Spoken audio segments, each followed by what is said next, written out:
আর যার লোন আছে তার জানাজা নেই।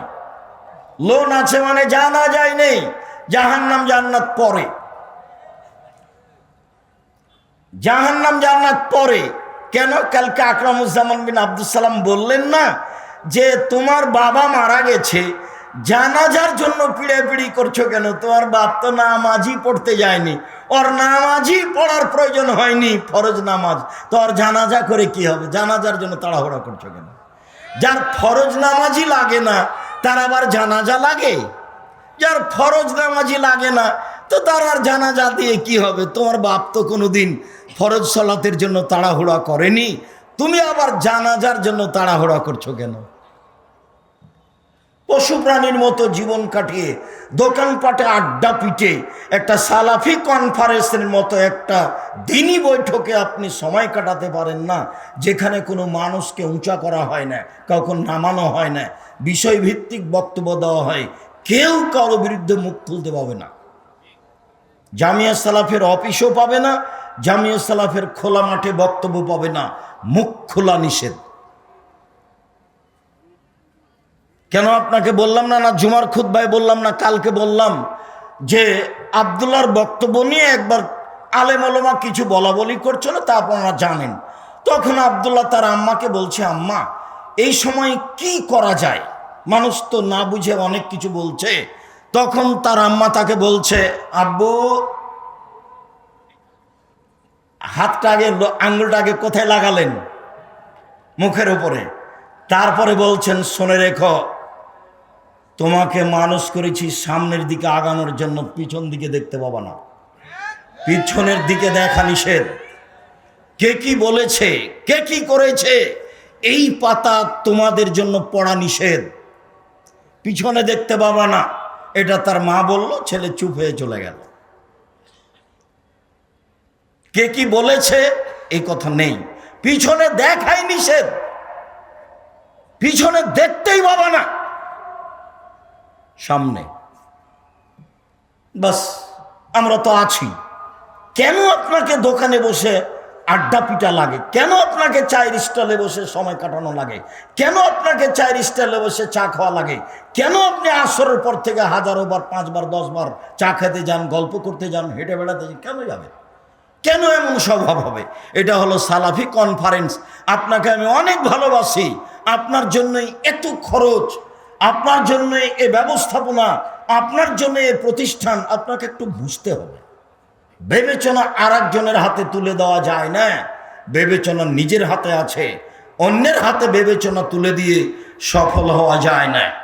ইবাদতের জগতে সবচেয়ে গুরুত্বপূর্ণ ইবাদত হলো সিয়াম, রোজা।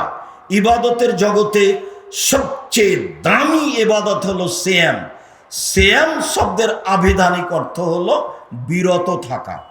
শরীয়তের পরিভাষায় ফজরের আজান থেকে নিয়ে সূর্য ডুবা পর্যন্ত খাওয়া পান করা, স্ত্রী মিলন, যাবতীয় অপছন্দ কথা ও কর্ম থেকে বিরত থাকার নাম সিয়াম। ছোট ব্লাউজ পরে পেট পিট দেখিয়ে সিয়াম থাকা যায় না, তখনও রোজা আছে। রোজা মানে উপবাস থাকা। মিথ্যে কথা বলে ব্যবসা করে রোজা থাকা যায়, সিয়াম থাকা যায় না। মাথায় কাপড় না দিয়ে একজন মহিলা রোজা থাকতে পারে, সিয়াম থাকতে পারে না। কপালে টিপ দিয়ে, নখগুলো বড় করে, নখে নেল পালিশ দিয়ে একটা মেয়ে রোজা থাকতে পারে, সিয়াম থাকতে পারে না। সিয়াম মানে বিরত থাকা, যাবতীয় অপছন্দ কথা ও কর্ম থেকে বিরত থাকার নাম সিয়াম। যখন নাজায়েজ কাজ থাকলো তার ভিতরে, তখন যদি না খেয়ে থাকে তার নাম হলো রোজা, মানে উপবাস থাকা। ও এখন রোজা আছে, ও সিয়াম নেই। আবারও বলি, সিয়াম মানে বিরত থাকা। শরীয়তের পরিভাষায় ফজরের আজান থেকে নিয়ে সূর্য ডুবা পর্যন্ত খাওয়া পান করা, স্ত্রী মিলন, যাবতীয় অপছন্দ কথা ও কর্ম থেকে বিরত থাকার নাম সিয়াম। ইবাদতের জগতে সবচেয়ে দামি ইবাদত হলো সিয়াম, যার বিনিময় নেকি নয়। সিয়াম আদায় করে নেকি হয় না, রোজা থেকে সিয়াম থেকে নেকি হয় না। কি হয়? জান্নাত হয়। বিনিময় জান্নাত, এক অবাক ইবাদত।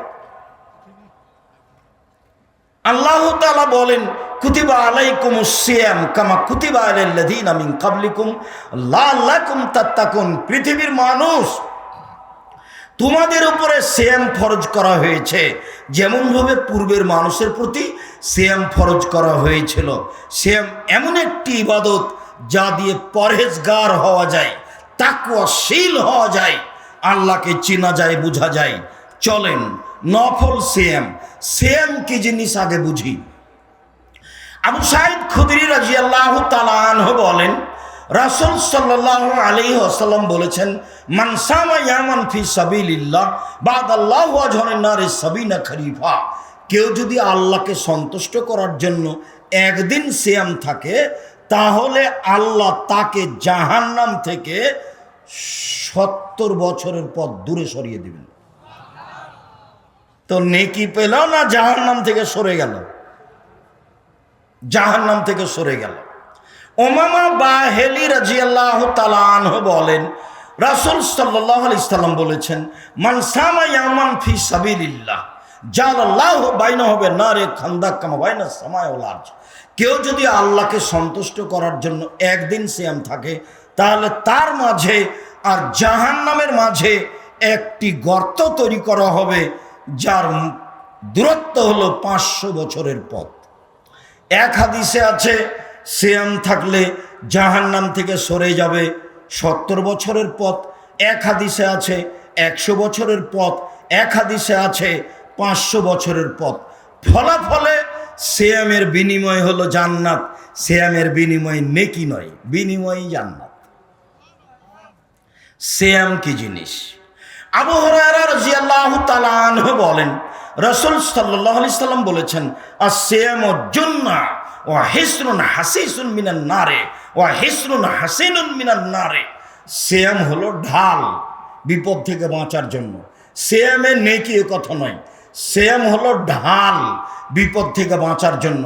আর সিয়াম হলো দুর্গ, বিপদের সময় আশ্রয় নেওয়ার জন্য। বিপদের সময় আশ্রয় নেওয়ার জন্য সিয়াম হলো দুর্গ, বিপদ থেকে বাঁচার জন্য সিয়াম হলো ঢাল। এই কথা মুহাম্মদ সাল্লাল্লাহু আলাইহি সাল্লাম বলেন। এই ছেলে, ছেলেটা উঠে হাঁটছে কেন? রাত কি 12টা 1টা হয়ে গেছে? একটা ইতস্তবোধ, একটা মানবতা বোধ কাজ করে না? কেন একটু ইতস্ততা বোধ কাজ করে না কেন? করা উচিত। আপনাকে তো আমি মানুষ মনে করছি, পশু প্রাণী মনে করিনি তো। যদিও আল্লাহ বলছেন মানুষেরও কুকুর শ্রীগালের মতো, মানুষ তার চেয়েও খারাপ, এ কথা আল্লাহ বলছে। আপনাকে আমি দিনী ভাই, দিনী বোন হিসাব মনে করেই কথা বলছি। আপনি আপনার বুদ্ধি বিবেক অন্যজনের কাঁধে তুলে দিয়েন না, আপনার জন্যই আমরা এসেছি। সম্মানিত দিনী ভাই বোন, সিয়াম কি জিনিস? উমামা বাহেলি রাদিয়াল্লাহু তাআলা আনহু বলেন, আমি একদা আল্লাহর নবীকে বললাম, আল্লাহর নবী মুরনি বিআমালিন, আমাকে একটা আমলের কথা বলেন তো আল্লাহর নবী, যাতে আমি জান্নাতে চলে যাব। এইটা হলো দাবি আল্লাহর নবীর কাছে। তখন আল্লাহ রাসূল বলছেন, উমামা আলাইকা বিসম ফাইনাহুল আইদুল্লাহু, তুমি সিয়াম পালন করো। ইবাদতের জগতে সিয়ামের সমপর্যায়ের কোনো ইবাদত নেই। দুপুরে জানছিলাম সবচেয়ে ভারী ইবাদত ভালো চাল চলন। এবার জানছি যে ইবাদতের জগতে সিয়ামের সমপর্যায়ের কোনো ইবাদত দুনিয়াতে নেই। আবার উমামা বাহেলি রাদিয়াল্লাহু তাআলা আনহু বলেন, আল্লাহর নবী আমাকে একটা আমলের কথা বলেন তো আল্লাহর নবী, যাতে আমি জান্নাতে চলে যাব।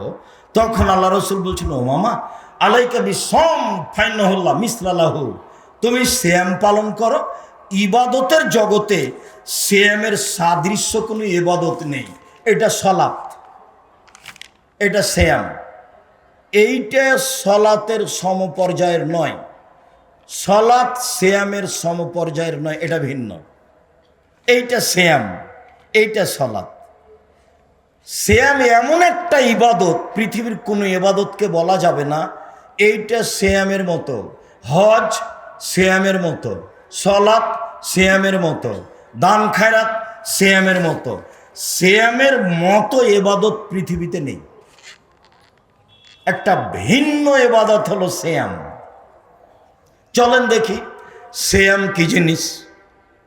সাহল ইবনে সাদ রাদিয়াল্লাহু তাআলা আনহু বলেন, রাসূল সাল্লাল্লাহু আলাইহি সাল্লাম বলেছেন, ইন্না ফিল জান্নাতে সামানিয়া আবওয়াব মিনহা বাবুন ইসমুর রায়্যান লা ইয়াদখুলু ইল্লা সাইমুন ইজা দাখালা আখিরুম উগলিকা। জান্নাতের দরজা হলো 8টি আর জাহান্নামের দরজা হলো 7টি। জান্নাতের দরজা হলো 8টি আর জাহান্নামের দরজা হলো 7টি। তো বিচারের মাঠে 8টা দরজা দিয়েই মানুষ ঢুকবে। ওইটা সালাত আদায় করলে তারই দরজা, এইটা সিয়াম পালন করলে তার দরজা, এইটা দান করলে তার দরজা। ফেরেশতারা ওই সময়তে থাকবেন গেটে আর বলবেন, আসেন আসেন, যারা সিয়াম পালন করেছেন এই দরজা দিয়ে আসেন, আসেন যারা হজ করেছেন এই দরজা দিয়ে আসেন। এইরকম বলতেই আবু বকর সিদ্দিক রাদিয়াল্লাহু তাআলা বলেন, আল্লাহর নবী বলেন তো, সব দরজা থেকে ডাকা হবে এমন কি কেউ হবে? তখন আল্লাহ রাসূল বলছেন, হ্যাঁ, তার মধ্যে তুমি। হাদিস বুখারী মুসলিম। এবার চলেন, সিয়াম পালনের শেষ ব্যক্তি যখন দরজা দিয়ে ঢুকে যাবে, শেষ ব্যক্তি, তখন এই দরজাটা বন্ধ করে দেওয়া হবে, তখন বাকি দরজা খোলা আছে। তার মানে হজ করে অন্য দরজা দিয়ে ঢোকা যেতে পারে, এইটা দিয়ে যাবে না। তার মানে সালাত আদায় করে অন্য সব দরজা দিয়ে ঢোকা যেতে পারে, এইটা দিয়ে যাবে না। তার মানে দান করে যে কোনো দরজা দিয়ে ঢোকা যাবে, কিন্তু এইটা দিয়ে যাবে না। এটা হলো একেবারেই ভিন্ন। এইটা দিয়ে ঢুকতে হলে বাস একটাই, সেটা কি? সিয়াম। ইবাদতের জগতে সিয়াম ভিন্ন ধরনের ইবাদত, যার সাথে কারো মিল নেই, কোন ইবাদতের তার সাথে মিল নেই। আব্দুল্লাহ ইবনে আমর রাদিয়াল্লাহু তাআলা আনহু বলেন, একদা রাসূল সাল্লাল্লাহু আলাইহি সাল্লাম বললেন, বিচারের মাঠে সিয়াম এবং কোরআন মানুষের পক্ষে কথা বলবে। যেমন ভাবে জুমার খুতবায় একটা কথা বলতে চেয়েছিলাম, সেটা থেকে গেছিল, সেটাও ছিল সদাচরণে, ভালো চালচলনে। আবু সাঈদ খুদরি রাদিয়াল্লাহু তাআলা আনহু বলেন, আল্লাহর নবী বলেছেন, কেউ যদি 3টে মেয়ের লালন পালন করে, লালন পালন মানে এক, আল্লামাহুন্না, মেয়েকে বিদ্যা শিখিয়ে দিল। 2, আদাবাহুন্না, মেয়েকে শিষ্টাচার শিখিয়ে দিল। 3, আহসানা ইলাইহিন্না, মেয়ের সাথে ভালো চাল চলন করলো। তাহলে বিচারের মাঠে মেয়ে 3টি পিতাকে জাহান্নামে যেতে দিবে না মর্মে অন্তরাল হবে। এই যে ওদিক আছে জাহান্নাম, এদিক আছে পিতা, মধ্যে আছে মেয়েরা। আগে আমার পিতাকে জান্নাতে দিতে হবে, তারপরে কোনো কথা। এই যে বেঁকে বসলাম, তো একজন মুসাল্লি বলছেন মিরপুর 12তে, আচ্ছা ভাইজান, একটা মেয়ে হলে কি এটা হবে না? তাই আমি বললাম, কি বলি আপনাকে, মানুষকে যে কোন ভূতে ধরলো, মানুষ কেন বুঝলো যে একটা ছেলে একটা মেয়ে হলেই যথেষ্ট? একটা ছেলে মেয়ে যদি হয়, 2টে, ইহকালে লস, পরকালেও লস, ইহকালও লস, পরকালও লস। ইহকালে টাকা পয়সা কম হবে, পরকালে তো যদি 10টা ছেলে মেয়ে হয়, তাহলে 2-1টা ছোটকালে মারা যাবে, তখন তার বাপ মা জান্নাতে চলেই গেছে। একটাই ছেলে বা একটাই মেয়ে, কয়টা মরা আর কয়টা থাকে বলেন তো? দুনিয়ার বদের গোড়া। তো এখন ছেলে 5টা, কেউ থাকে চট্টগ্রামে, কেউ থাকে ঢাকায়, কেউ বাইরে থাকে। প্রত্যেক দিন সকাল 10টার দিকে রিং করে, আম্মা আপনি ঢাকায় চলে আসেন। চট্টগ্রামের বলে, আম্মা আপনি চট্টগ্রামে চলে আসেন। যে দিনাজপুরে বলছেন, না না না না, আম্মা এখান থেকে কোথাও যেতে পাবে না। কি বলো তুমি? তোমার কাছে আম্মা সব সময় থাকবে, আমার কাছে আসবে না? দেখেন মা কত প্রিয়। আর একটা ছেলে কথাই শোনে না, বলছে মাকে বের করে দিও, তুই বের হয়ে যা, দেখি তুই সবচেয়ে বড় খারাপ। এইরকম ভুল করা হবে না। বেশি ছেলে মেয়ে নিতে হবে। এ দেখেন আব্দুর রাজ্জাক সাহেব ছেলে লালন পালন 10টা ছেলে যদি লালন পালন করেন এক নেকিও হবে না। ইন্না লিল্লাহি ওয়া ইন্না ইলাইহি রাজিউন। তাহলে ওকে পড়াবো কেন? জন্ম দিয়েছেন এই জন্য। কি করার আছে? জন্মের পরপরই তাহানিক করতে হবে। তাহানিক খেজুর একটু মুখে দিয়ে চিবিয়ে একটু পানির মতো করে দিয়ে বাচ্চার মুখে জিভার ওপর দিয়ে দিতে হবে। চাচির কাছে করে নেন যে পরহেজগার, চাচার কাছে করে যান যাকে পরহেজগার মনে করেন, আলেম ওলামার কাছে করে নেন। 7 দিনের দিনে আকিকা দিতে হবে, দিতেই হবে। চাঁপাই নবাবগঞ্জের ভাষাতে আপনি তো দিবেন, আপনার বাপকে দিতে হবে, ধার কর্জ করে দিতে হবে, ভিক্ষে করে দিতে হবে। 7 দিনের দিনই দিতে হবে। 14 দিনে চলে না, 21 দিনে চলে না, জীবনে একদিন চলে না। আমি আব্দুর রাজ্জাক বিন ইউসুফ 90 সাল থেকে কোনো দিন বলিনি যে 14 দিনে চলবে, 21 দিনে চলবে, কোনো দিন বলিনি। কানা হোক, ন্যাংড়া হোক, টেরা হোক, ভাঙা হোক, কান থাক না থাক, 10 টাকা দাম হোক, 10,000 টাকা দাম হোক, ছেলের জন্য 2টে আর মেয়ের জন্য 1টা, বাস যা হবে হোক। এ তো কুরবানি নয়, এ দিয়ে জান্নাত নয়। জান্নাতের মাধ্যম তো হলো কুরবানি। যেসবগুলো জান্নাতের বড় বড় মাধ্যম আছে তার একটা মাধ্যম হলো কুরবানি। কুরবানি মানে চোখ দেখো ঝকঝক কি না, কুরবানি মানে কান দেখো সুন্দর কি না, কুরবানি মানে পা দেখো ঠিক আছে কি না, কুরবানি মানে লেজ দেখো সুন্দর ঝকঝকে ঠিক আছে কি না, কুরবানি মানে পায়ের খুরটা দেখো কেমন আছে, কুরবানি মানে মোটা তাজা দেখো, বেশ রুচিসম্মত হতে হবে, বিনিময়ে জান্নাত। কুরবানি মানে দাঁত আছে কিনা দেখো, দাঁত নেই, দাঁত হয়নি, দাঁত এখনো উঠেনি, চলবে না। চোখ কানা চলবে না, শিং ভাঙা চলবে না, খুর ভাঙা চলবে না, লেজ ভাঙা চলবে না, হালকা পাতলা চলবে না, সুন্দর ঝকঝকে হতে হবে, বিনিময় জান্নাত। 7 ভাগে কেন? মাথা খারাপ হয়েছে 7 ভাগে যাবেন? কলিজা নিয়ে গন্ডগোল বাঁধবে, কার টাকা হালাল কার টাকা হারাম কেউ জানে না। ভূতে ধরেছে, চাঁপাইনবাবগঞ্জের ভাষাতে ভূতে ধরেছে। এখন হুজুর বলেছেন, কে বলেছে চলবে না? একবার দিয়েছে হুঙ্কার হুজুর। তখন এরা বলছে যাক যখন চলবে গোস্ত খাওয়া হবে, দেন গোস্তই খান। আমি বলিনি কোনোদিন।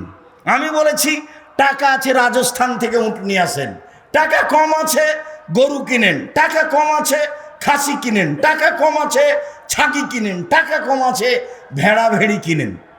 একটা করেন একটা পরিবারের জন্য, অনেক নেকি। একটা করবেন কেন? 10টা করেন, গ্রামের লোক খাবে, এ তো নেকির মাধ্যম। তার মানে পিতা জিম্মেদারি পালন করবে। 7ম দিনে মাথা নেড়ে করতে হবে, 7ম দিনে খাসি জবে করতে হবে, 7ম দিনে নাম রাখতে হবে, 7ম দিনে মাথা নেড়ে করে ওই চুল সম পরিমাণ রূপা সমমূল্য টাকা দান করতে হবে। সব 7ম দিনে করতে হবে। তার নাম বাপ। তো জান্নাত বলে 3 মেয়ে, যে 2 মেয়ে যদি হয় তাহলে নবীর সাথে থাকতে পাওয়া যাবে। বিশাল ব্যাপার। এদিকে দেখেন, এদিকে এতিম লালন পালন করে নবীর সাথে থাকা যায়, তবে এরকম 2টা মেয়ে লালন পালন করলে নবীর সাথে জান্নাতে থাকা যায়। দিনী বোনেরা দেখতে পাচ্ছেন আপনারা আল্লাহর কত বড় নিয়ামত। ঢং ঢং করে বাজারে চলে যাচ্ছেন, হুঁশ বুদ্ধি আছে কিছু? হ্যাঁ, বাপ নাই, ওই তোমার আব্বাকে তুমি বলবে সৎ বাবা, বলবে সৎ বাবা, নাহলে বলবে চাচা। মাকে খালা বলে ডাকবা। কই তোমার মা তো তোমার উপরে কঠোরতা করলো না। কি দেখাতে চাচ্ছ আমাকে? ভরুগুলো তুলে চিকন করে রেখেছ, তোমার মা আছে না? নখ বড় করে রেখেছো, নেল পালিশ দিয়ে রেখেছো, তোমার মা আছে না? ভুল কথা। কপালে টিপ দিয়ে রেখেছো, তোমার মা আছে না? এই যে ফ্যাশন বোরকা পরে এসেছো, বসে আছো, দেবরের সাথে এসেছো, মা আছে না? ও হলো সৎ মা, ওকে খালা বলে ডাকিও। মা হলে ক্ষমতা লাগে, মা হলে গতিবিধি সুন্দর লাগে। সম্মানিত দিনী ভাই বোন, বলছিলাম মেয়ে অনেক দামি সম্পদ, যার বিনিময়ে নবীর সাথে জান্নাতে থাকা যাবে। মেয়ে হলো দামি সম্পদ, যারা বিচারের মাঠে আল্লাহর সামনে পিতাকে জান্নাতে দেওয়ার জন্য বেঁকে বসবে। আগে আমার পিতাকে জান্নাতে দিতে হবে, তারপরে কোনো কথা। সম্মানিত দিনী ভাই বোন, বলছিলাম বিচারের মাঠে কোরআন সুপারিশ করবে আপনার পক্ষে।